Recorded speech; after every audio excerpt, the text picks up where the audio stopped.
కానీ చాలామంది ఇంత పెద్ద బ్యాగులు వేసుకొని పట్టు చీరలు కట్టుకొని మళ్ళీ ఆ బ్యాగులు వేసుకొని తిరుగుతూ ఉంటే నేను నవ్వుకుంటుంటాను. ఎందుకంటే అంత నాకు నగ పోయింది. నేను పెళ్ళిళ్ళకి వెళ్తే ఎంత ప్రశాంతంగా ఎంజాయ్ చేసి వస్తానంటే అంత ప్రశాంతంగా ఎంజాయ్ చేస్తా. నగలున్న వాళ్ళంతా మాత్రం చాలా జాగ్రత్తగా బ్యాగులు వేసుకొని తిరుగుతుంటే నేను అనుకుంటానన్నమాట, ఏంటో మనుషులు అంటే నాది పోయిందని కాదు, ఏంటో మనుషుల పిచ్చి. ఆ బంగారు నగలు తెచ్చుకోవడం ఎందుకు, అది ఎక్కడ పోతుందని చూసుకోవడం ఎందుకు అని అనిపిస్తుంది. అంటే నా అనుభవం నాకు నేర్పిన పాఠం కాదు. చిన్నప్పటి నుండి కూడా నాకు బంగారం అంటే పెద్దగా ఇష్టం ఉండదు.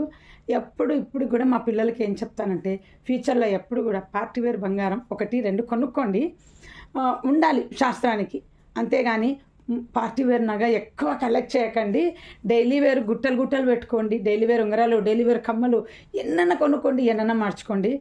అవి చాలా ఆనందాన్ని ఇస్తాయి నిజంగా.